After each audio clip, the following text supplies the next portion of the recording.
can get going. Rock and roll. Everybody knows Robbie Perkins. Oh, so that was the introduction.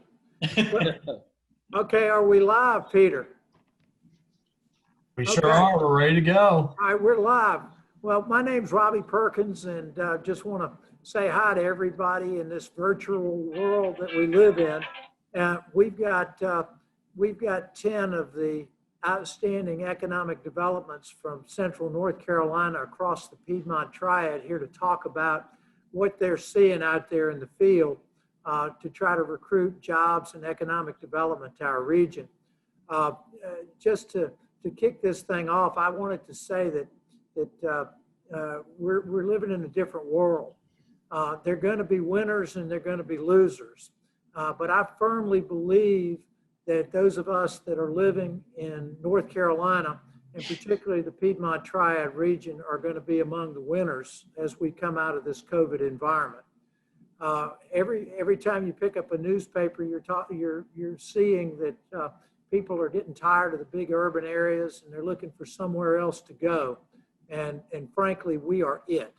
You can't describe a place that's more genuine, that has more opportunity in terms of housing, more outdoor recreation, and frankly, the ability to absorb large numbers of people over the next 5 years or so than our region.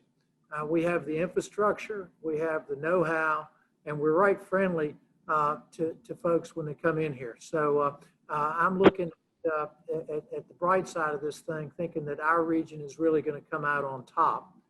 Now, we want to start today, and we've got 10 folks on this screen, and we want to start with some basic questions and just kind of go around the screens. Craig, we'll start with you. How would you compare the 2020 activity to 2019? How's that looking for you? Well, from an existing industry standpoint, our activity this year so far has been above, a good deal above what last year was. Our new industry, we have a lot of people looking. I think what I'm thinking is a lot of people are shopping. A lot of people are talking about, they're asking questions about incentives. They're asking questions about sites, buildings. We're not really seeing many in-depth RFIs that we were seeing last year. A lot of it's just more informational. But our existing industries are keeping us very busy with expansions, whether it's adding on to their facilities, adding equipment, or just adding people to work at their facilities.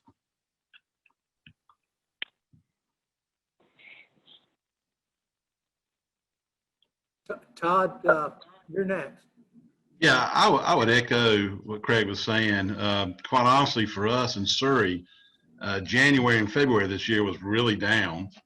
And then in March started, and then of course it started picking up, and then the end of March, when really everything got closed down, it slowed down again, but picked back up for us as far as inquiries go in January. And we've had a pretty steady flow of good inquiries. But like Craig said, we've had just a lot of informational inquiries, a lot into food processing, PPE, medical products, those types of things. We've had a lot of folks looking. Some of them are kind of getting down to where they're taking some final steps, but not that many. But along with Craig, our existing industries usually always keep us more busy anyway in Surry County. So we've had several of those that are looking and talking expansions. A lot that kind of pivoted to do PPE production. So we're helping a lot of those do that. This has been a good year. We think it will continue to go that way for us, but project activity is probably for us all in all is about the same as last year. Bobby, Todd. Yeah, I'll echo those remarks. Other than a 6-week period right when all this crap started, we've seen pretty much the same activity as before. Our existing industry as well has done quite well, pivoting to some new product and now pivoting back. But we've had good activity, especially over the last 6 weeks. We've seen a definite uptick. Some in the very early stages, and a couple of projects that are further along that we hope to come to fruition. So all in all, nowhere near as bad as it could be, or the media tells us it is. Right. Sandy Dunbach, you're up. Yeah, thank you. I appreciate it. So I would say the project activity for High Point, and David and I work together representing Guilford County. This year is very similar to last year at this time. They both are down a little bit from the heyday of 2018. But certainly I think we are still seeing a good flow of projects coming in. And to Robbie's point earlier, you know, we are in the right place, and people are very interested in all of our territorial assets here. We are seeing, you know, of course, we saw a lot of distribution and 3PL during the beginning of COVID. We saw a lot of our existing industries pivoting, and so proud of them, especially those that got involved early on with PPE, you know, being part of the textile corridor. You know, they got right on it. We're seeing a lot of food projects now. Of course, we're all ordering, so a lot of different types of food and beverage projects out there trying to decide how to meet that demand. And a local demand versus something that's imported is really what people are trying to do. So we're seeing some bigger projects in terms of that. So thank you for that opportunity, Robbie. Peter, tell us about Burlington.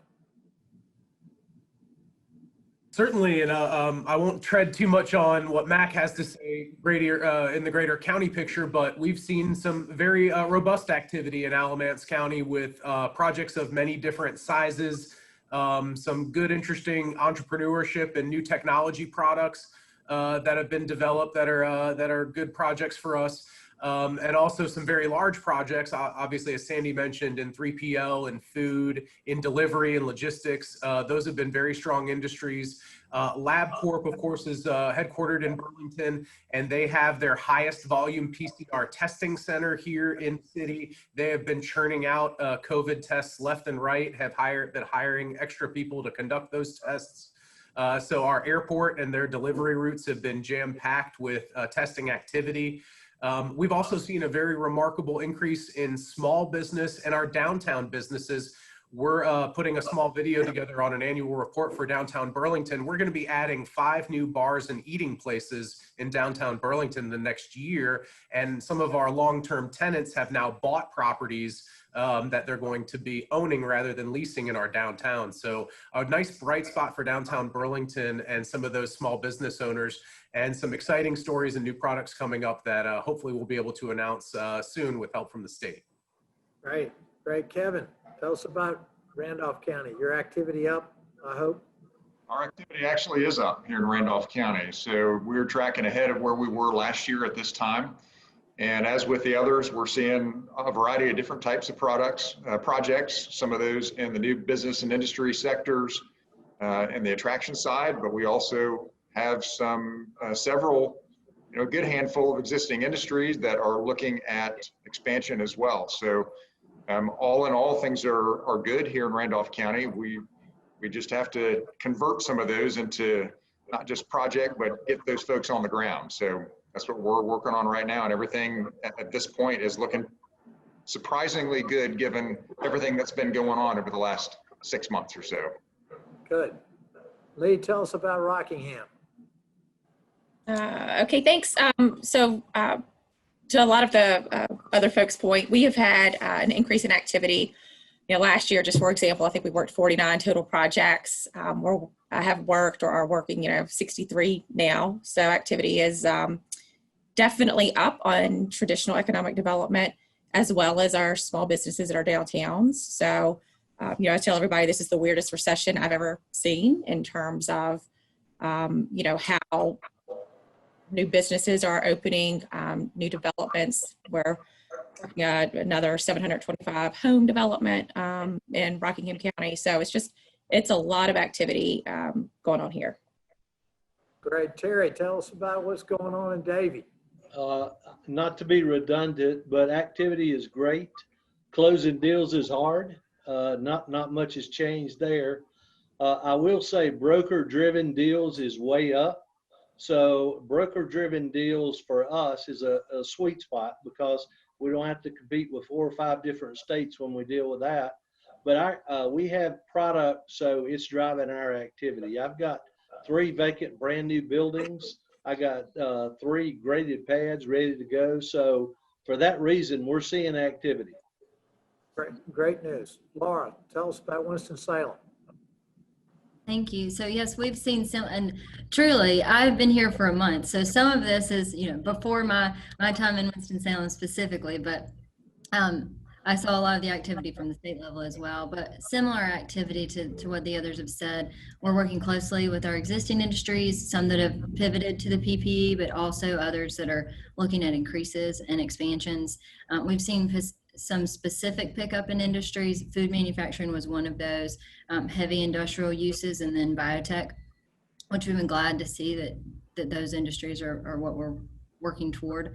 And we also saw a real flurry of RFPs from the state within the past few weeks, which was also positive. And then our entrepreneurial ecosystem remains incredibly important to us. And so that's something we've been working with closely as well. Right. Mac, now that we've got your audio back, you've got a lot going in Alamance. Well, maybe we don't. Can everybody hear me? Can everybody hear me now? Yes. Sorry for the sound issues. I'm not sure what's going on. It's the first time I've had a Zoom call where my audio didn't work. But I'm glad to be here, and it's good to see everybody. We are busy, and had it not been for COVID, I think we would have had a banner year, and we've had some good years here. But I think 2020 was shaping up to be a banner year, despite it being a presidential election year. Typically, presidential election years, they go so far, and then everything stops until they see who the administration's going to be. But 2020 was full activity, and it's still busy. And hopefully we can end the year well and strong.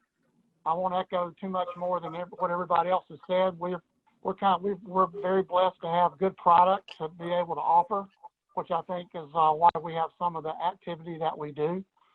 And hopefully we can work to get those developers happy with filling their spaces. But I'm pretty happy with the activity level. I'm very pleased with it. Somebody said earlier, given the conditions, it's remarkable that we're in this good a shape in terms of activity, and I would echo that. David Ramsey, this will be one of your last appearances as an economic developer before you leave that sector for a new job with Landmark Builders. So tell us about Guilford County.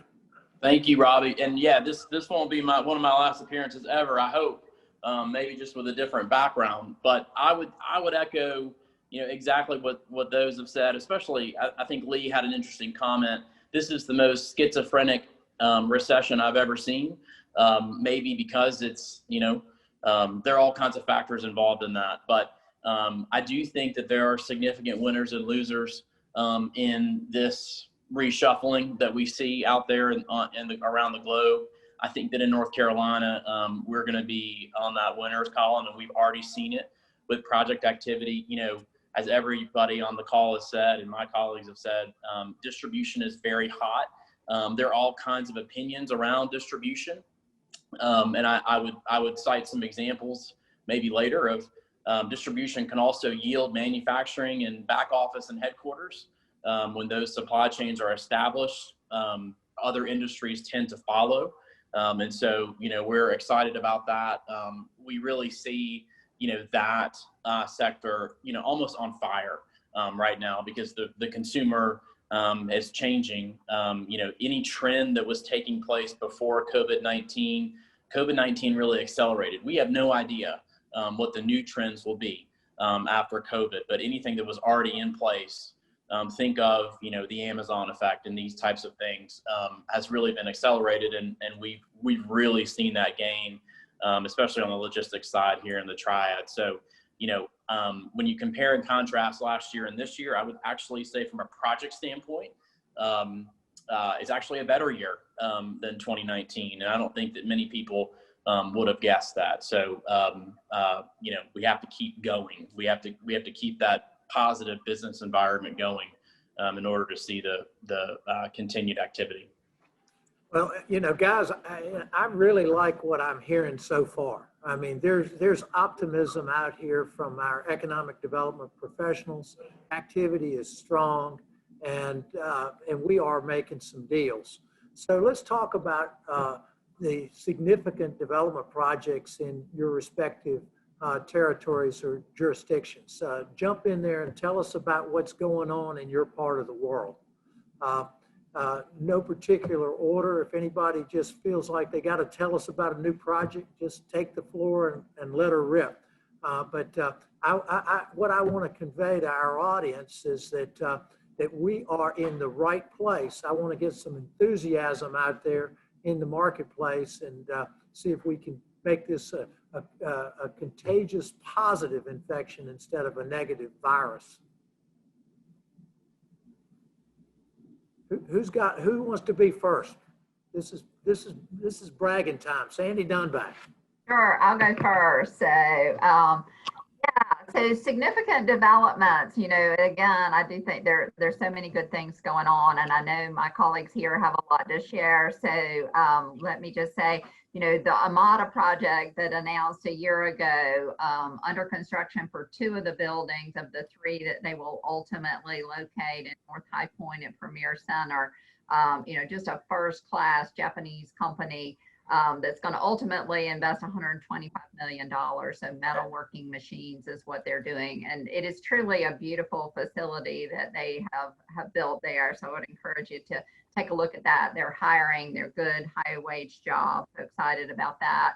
Another project was LL Flex that went on Gallimore Dairy Road into Gallimore Industrial Center, or Jonathan, and others. If you're on here, we appreciate all you're doing there so much. Carpigiani, another company that does an ice cream machine, locating there also. All of the Amazon projects that we were fortunate to get. And I know at one point in time we wanted HQ2, but I had said even then several years ago, well, we would be thrilled if these distribution centers come. We had heard they were looking at our market, and they were certainly gathering information and preparing for the apocalypse that has really come. So excited about that. All of our existing companies, Cow is one that did a big expansion in South High Point, so really indemnifying that. They do finishes for furnishings and others. But also our opportunity zone projects, I'm excited about those. We've really tried to shine the light on the opportunity zones in our county, in our city, and we did incentives for the Britannia Group streaming media project. We helped identify a number of these buildings that were underutilized in South High Point along Green Drive, and they have been working. They took the information and really set to work to try to find an opportunity zone fund. And so we are waiting now for their announcement, but that was to be $100 million in investment there. So, if we get that $100 million in our opportunity zones and our stadium project and Plant 7 and these others, we have over $100 million being invested in downtown. So we're really working on ourselves as well as trying to help all the others that hopefully want to locate here. Right.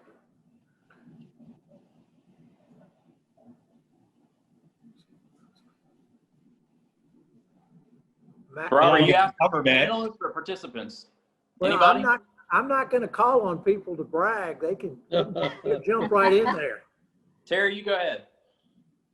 No, I'm kind of holding back because it's probably a month away, but we do have activity on our 500,000 square foot pad that's out that way. I know Laura Lee helped us with a food project not long ago. We had 300 new jobs coming with a brake bush company out of Wisconsin, about $80 million.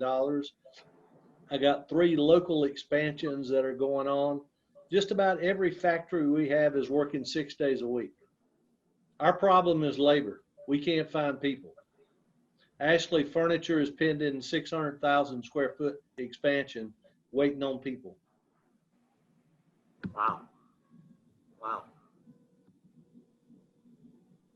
Well, I can tell you kind of what's going on in Rockingham County. I mean, and I know, Robbie, you know this better than I do, but OnTax, which was our latest announcement, broke ground, I guess, yesterday on a 250,000 square foot facility. And Pella Windows, whom we announced, I guess, a little over a year ago, committed to 124 jobs, but they're up to 172 and are looking to hire 90 more. So that's been exciting. Gildan Yarns, we announced that, like I said, in October, are hiring 88 people. So it's a lot of companies that we've announced that are actually moving dirt. We hope that Carroll Industries will do a spec building for us out at our newest corporate park, which is the South Rockingham Corporate Business Park. So we're excited about that. So it's a lot of activity. There's a lot of developers buying old hotels, turning them into apartments in our downtowns with rooftop bars and wine bars going in. I mean, it's just really a lot of neat, niche, fun stuff happening in Rockingham County.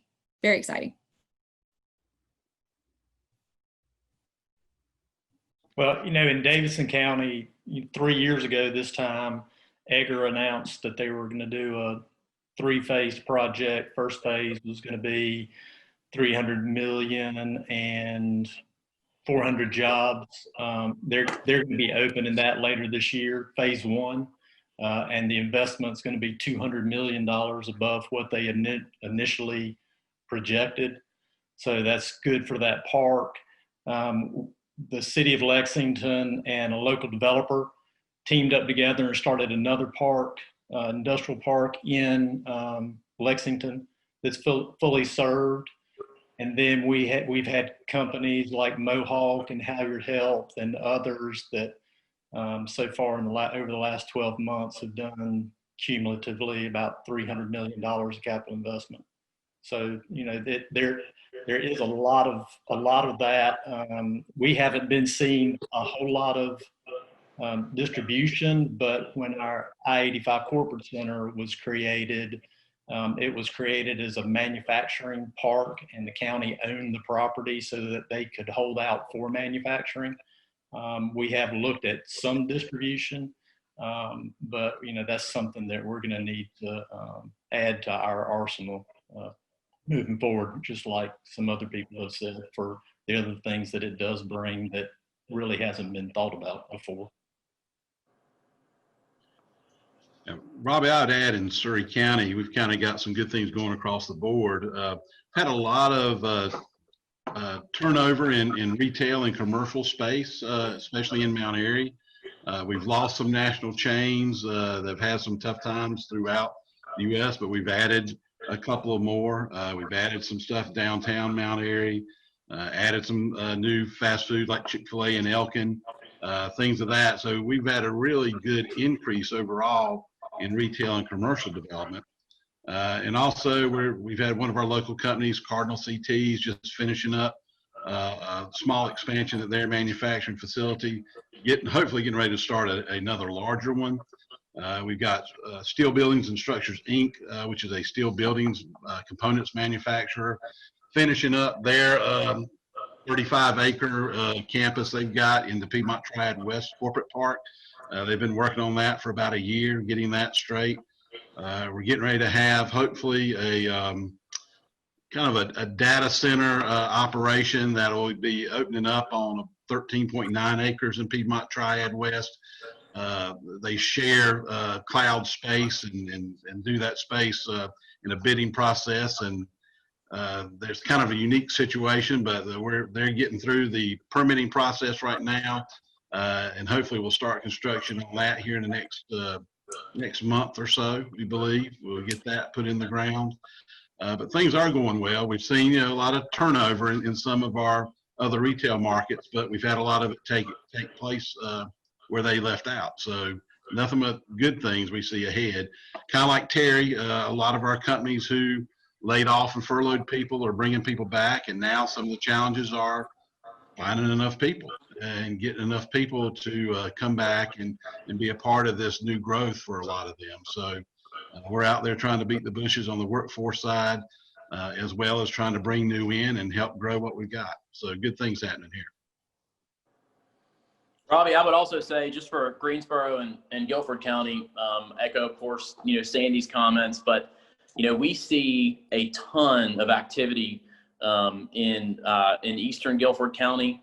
I saw the question here from Bob about spillover from Charlotte and Raleigh. I don't know, maybe that spillover from Alamance and what the good things that are happening with Mac and Peter, especially on the logistics side. But we see a lot of development there, some headlines that y'all have seen here in the TVJ even the last week or so about Eastern Guilford County. I think when you have a project, like Publix, and so for those of y'all who may want to get out of the house and drive by that site, you think about mega sites, and so that's not really a mega site, although it's a large 330 acre site, right, Robbie? I think you might know the exact acreage there.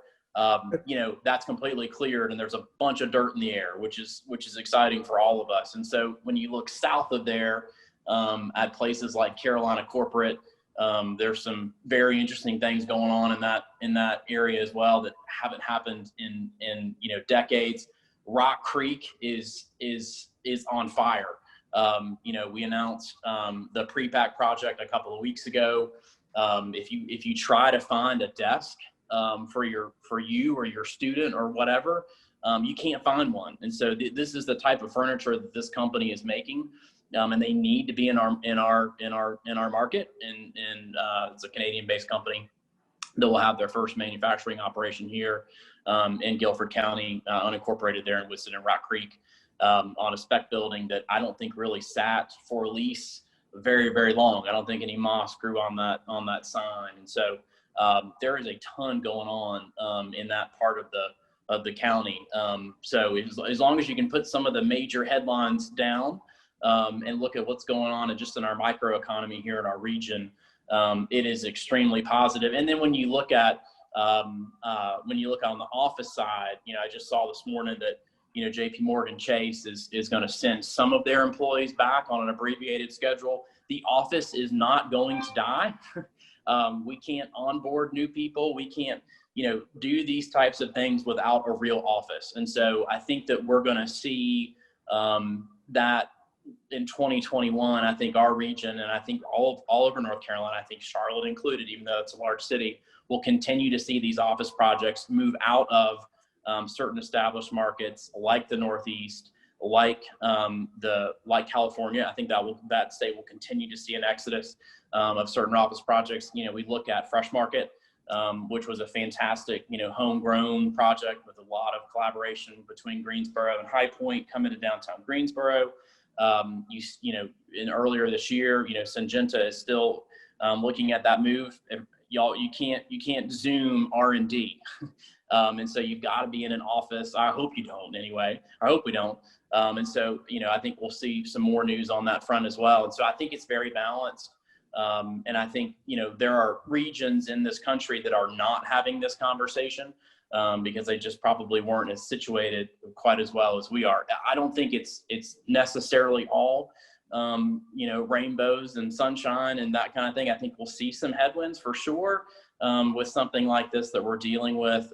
But for now, I think we keep going. I think we have a ton of good announcements. Just in the third quarter here in Guilford County, we'll have at least $110 million in new investments and about 600 jobs when it's all told. And so did we see that in 2019? We did not. And so I don't want another pandemic, trust me. But whatever's going on right now, I think for our entire region is very positive. If I could, I'd like to jump in on that.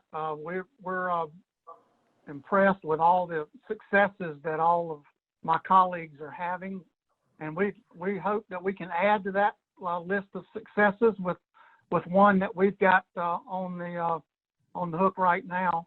We're 2/3 of the way through our local incentives process for that particular project. But you know, and I'm excited about it and hopeful about it, but I'm also one of these people that until the check clears, nothing really has ever happened. So we're hopeful that it will continue to go in the positive direction. We have a small business loan program. Many of my colleagues here tried to do something reactive to the pandemic to help their local businesses out. I know Lee had a nice program that she tried to make available, kind of a grant loan program for some of her constituents. Some of you others may have done the same thing. It took us a while, but we came up with a revolving loan program that we're now trying to launch out to our small business people. And we've already gotten in the first couple of weeks 10 applications, a variety of backgrounds, a variety of businesses, a variety of places in the county, many of which are underserved in the traditional lending environment. So very excited about that. I failed to mention earlier our existing industries. I've got a couple of existing industry expansion projects that are letting me know that they're thinking about it. They're wanting to line up. They're wanting to understand what's out there to help them do this. So we're glad to see that growth as well. As I said earlier in my comments, but for the pandemic, I think 2020 might have been a record year for us before the one that's public now. And so I'm hoping that we can finish the year in a very, very strong way and contribute to the good growth of this economy the way my colleagues have been talking about. So I want to join the fraternity. I'm trying to get there. So just be patient with us as we try to get through these last steps. It's the initiation, Matt, that I'm worried about with you, but it's all right. We'll talk later. Okay. Well, there is a main street running through North Carolina, and I think the Business Journal described I-40 as the main street through North Carolina. And we're very fortunate that our state has had the foresight to make that 8 lanes just about all the way through. And I think we're seeing the dividends from that now. Yeah, I'll chime in here briefly with what's going on here in Randolph County. We don't have $100 million announcements here, but that's okay. Since the beginning of the year, we've had 2 fairly sizable existing industry expansions. Ream Replacement Parts has added 110,000 square feet to their distribution facility in Randleman. And we have Custom Extrusion, which is a plastic extrusion company that's added 90,000 square feet to their existing 16,000 square feet. So that's a major expansion. They have a new owner as of a couple of years ago, and they're really looking at bringing a lot of new business to Asheboro. So we're excited about that opportunity. We also had an announcement just last week with a company coming to the Trinity community.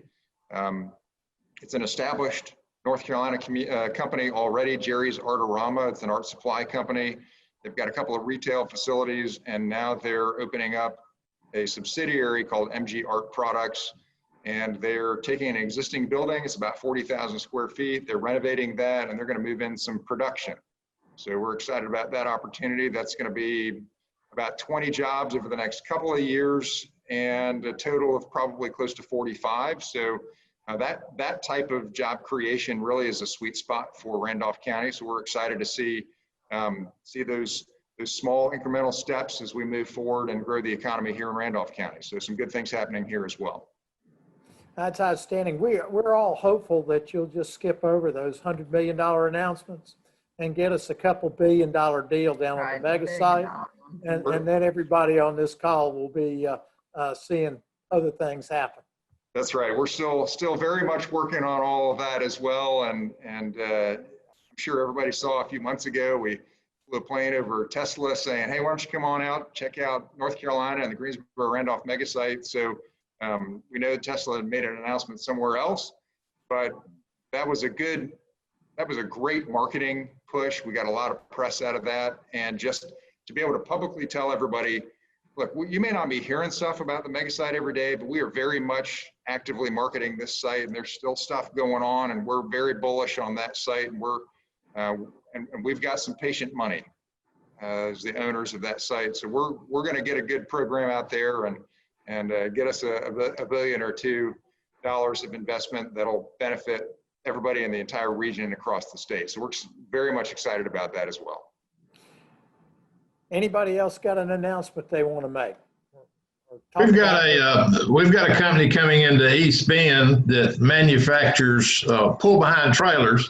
They have not yet announced, but they've taken possession of the property and have spent several $100,000 getting ready to start their manufacturing process there. They look to employ about 300 at build out, which will be about 3 years away. So our trying to find people to work will continue to be an issue, I'm afraid. But right now, two of our manufacturers that were primarily involved with the automotive industry, of course, shut down for several weeks. But they all need, one of our manufacturers needs 100 people right now. So we continue to struggle with that as well. But things are looking up. Well, I tell you, you bring up a great point. Anybody else want to share anything before we move off of this onto the workforce related topic? Because I did want to add a couple things about Forsyth County. So we have several exciting existing industry expansions that are in the works. So obviously can't give a ton of details there, but excited that some of those are in food or advanced manufacturing and logistics and distribution. So we're glad to get those across the finish line in the next few months or so. Then we had a recent announcement of Orbis reusable packaging that went into a shell building out in Union Cross Business Park. And so they're taking 65,000 square feet of that space. And then really exciting, Bailey South in downtown Winston-Salem is close to completion, which is really exciting. I think that'll be a great showpiece for us in the Innovation Corridor District, and that'll be really exciting. And then we expect to have, as far as on the product development side, we expect to have a couple of new spec buildings added to our inventory over the next 12 to 18 months, which is wonderful. You know, we're seeing all these requests for 100 to 200,000 square feet, and you know, it's nice to have several of those that you can offer up. So we'll be glad to have those on the ground in the next year or so. And that was all I wanted to add. That's great. Anybody else? One of the recurring themes through our conversation today has been about workforce, and finding people that can take some of these jobs. How are we going to deal with that? What's the strategy to bring more highly trained people so that they can fill these jobs, so that we can recruit more companies? Because obviously, companies look at the workforce statistics, and if you don't have a workforce, they don't even bother looking in our area. Well, Robbie, if I could, this is I think this also gets to your spillover question on Charlotte and Raleigh. Costs have been increasing so much in those markets that it's naturally been pushing workforce out into our region. Alamance on this side, on the east side, and then of course Davie and Davidson County and the others on the other side. I think there was a very good point that Lee made about large subdivisions being built, and we haven't really touched on residential development in the core part of our region, which has been robust. We have a very low interest rate environment, and as I've been looking around thinking about possibly getting a different home in the Burlington area, you can't find one, especially if you're trying to get in over the good ones in the first few weeks. So there is certainly an interest and an influx in people looking at this market, moving into this market because of the success that we've had, and also the price pressures around us. So we've been looking at some of the numbers, and within this region, our educational attainment keeps ratcheting up.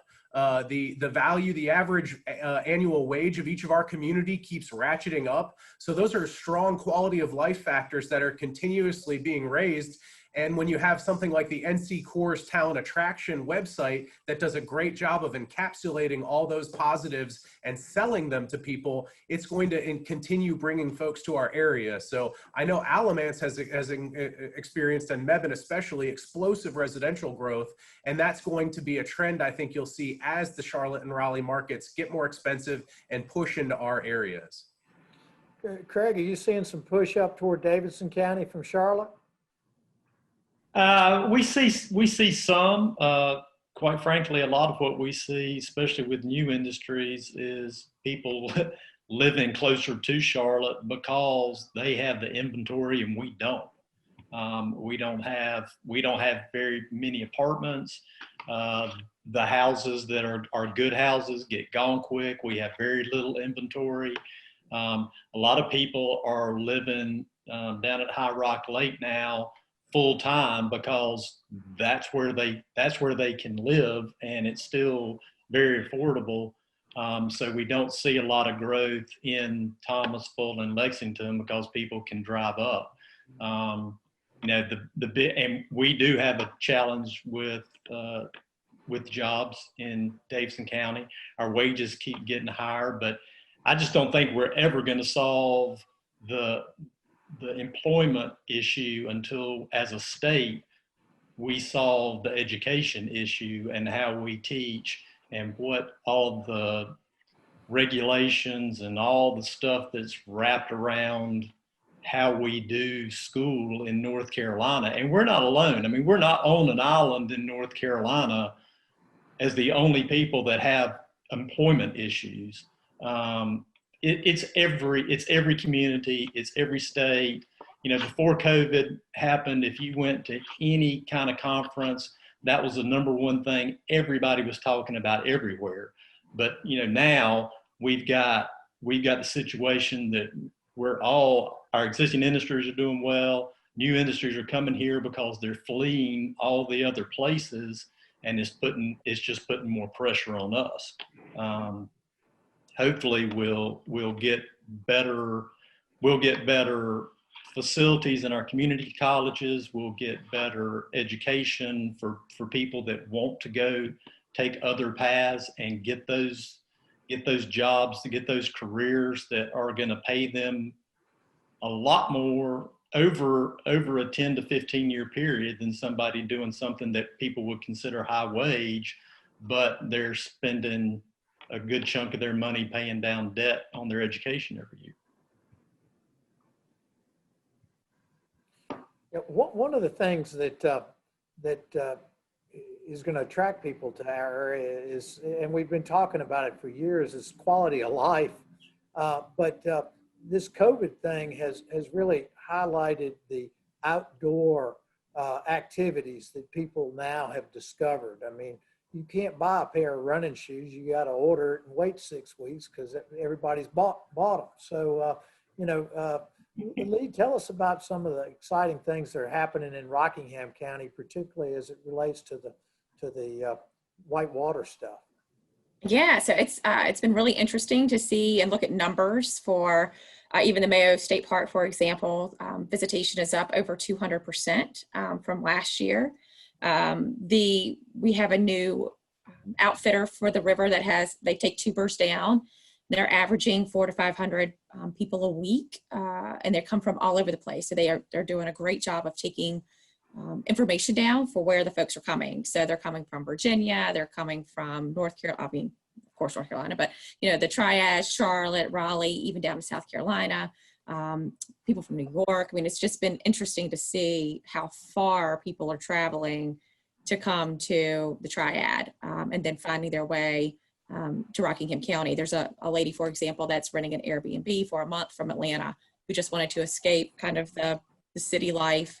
She's got an Airbnb out in Madison, and she frequents our rivers and trails, and you know, for both biking and hiking on a regular basis. So it's a lot of activity. I think at about a 6-week period, 2,500 people were put down the river with one of our other outfitters.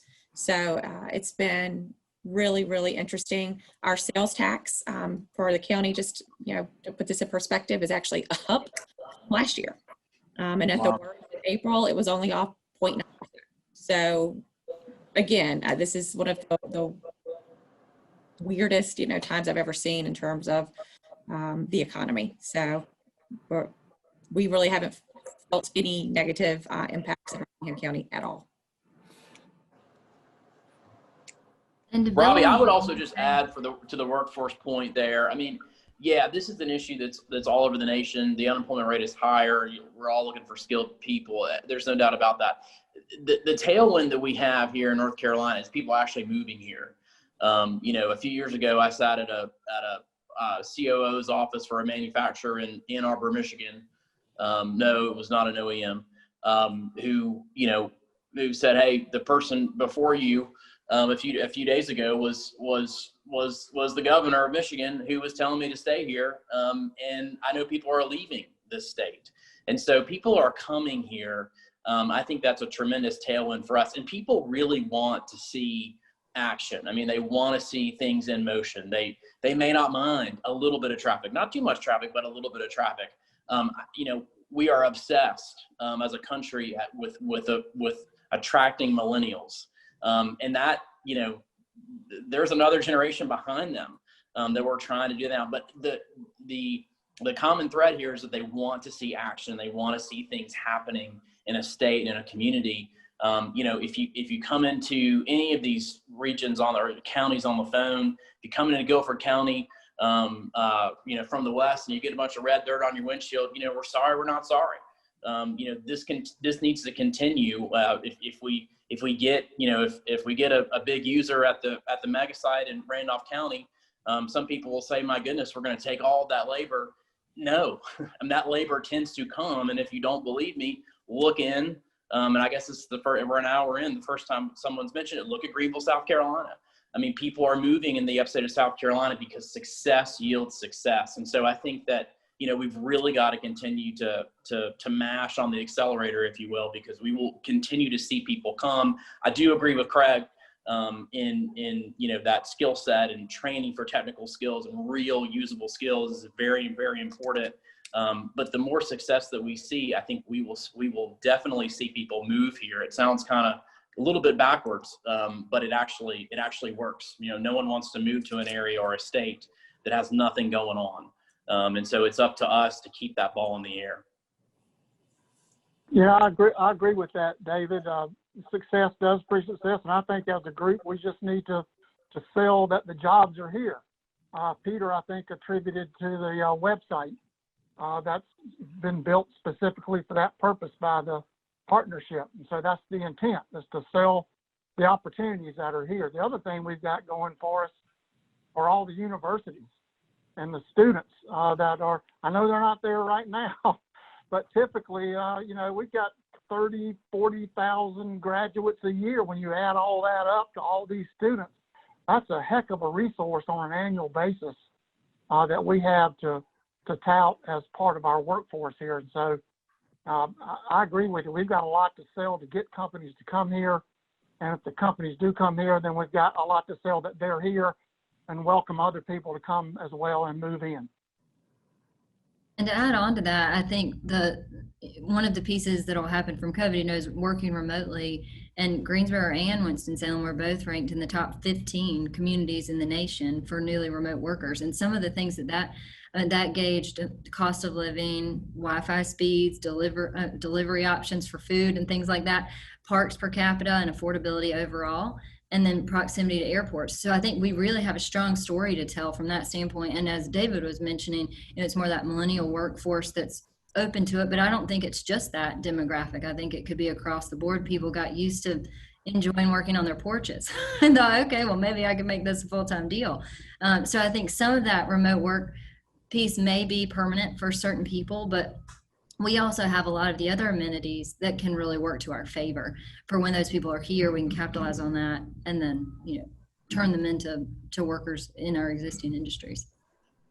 I would say too, one of the things that we're all working on is to share in this new environment. How do we share all these quality of life things, all these opportunities? And the website was mentioned, but we're also working on an initiative that's more of a show, don't tell. So, how do we show, through video, all these lifestyle opportunities, what the housing's like that you can buy very inexpensively, then what those recreational activities are, so that people can really see it and get a even better idea of what it might be like if they locate here. Because right now, it is those millennials that are moving, and it is high wealth individuals. So they're looking for opportunities. So, it is really important for all of us to share and to show, what that can look like for them. Because having been a resident of another state, and once I got here to North Carolina, it is the best place to live. It was the best place to raise my kids, the best place to live. I know water sports. I've been on the water this summer. I've played more golf. I've ridden my horse, all of those things that we can do and still work 40 plus hours a week. So again, we want other people to really understand that at a high level and come be a part of it, because it certainly is a great place. One of the things in rural counties that we're going to have to look at, nobody's mentioned broadband. The other utility out there in these rural counties, if we're going to continue to grow, to enjoy all of this, we need fiber optics to every house out here. Our children are suffering because of education. They can't remotely work at home. Tell a doctor is around the corner. If you're going to have employees work at home, corporations are going to want to know that they can get fiber to every house.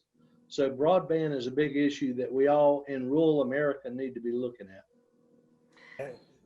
I would just say, I'm sorry, Robbie, our underserved communities, we do still have underserved communities in terms of fiber, but in terms of other opportunities as well. And I think it's really important, and we have a chance here to do this and do this extremely well. A lot of our new council people are looking, for assistance for minority businesses and entities like that. So we really are drilling down in that work and trying to look at additional ways to upskill, to connect, and to succeed. And, everybody's concerned about this election coming in November, and we got to wrap this up because it's getting up close to 1 o'clock. But everybody's concerned about this election. One of the things that I've noticed that I believe, whether you're a Republican or a Democrat, it's going to really be something that we can take advantage of, is this whole opportunity zone legislation. And I know Sandy mentioned it, that High Point's got 100 million or so coming into their opportunity zone. But I just listened to the DNC convention, listened to the RNC last night. Everybody's talking about it. This is a bipartisan effort to recreate some of these areas. And I know it kind of got off to a little bit of a stuttery start, but I think we need to revisit that as an economic development community and really look and see how we can take advantage of it, because it's not only buildings that can save capital gains tax money, it's the investment in a company in that opportunity zone that grow that company, and then you're exempting it from capital gains over a period of time. So I think that's something we all need to kind of keep on our radar screen. Bob Lewis, you going to wrap us up? I am indeed. Panelists, thank you. This was outstanding. What great information to share with the commercial and industrial brokerage community in the area. Robbie, thank you for handling the moderation. I thought it was outstanding. We have recorded this thing, even if we did have a little technical glitch up front. We couldn't hear Mac for a while, but we got him back. And hopefully we'll get this posted so folks can see it again, or if they were not able to join us live today, to see it in the near future. Robbie, any final comments or thoughts on your part? We're in the right spot. We're here at the right time. Let's keep the attitudes positive and make it happen here in Central North Carolina. Thank everybody for being here. Let's go get them. Stay well. Thank you, folks. Y'all have a great day. Goodbye. Bye.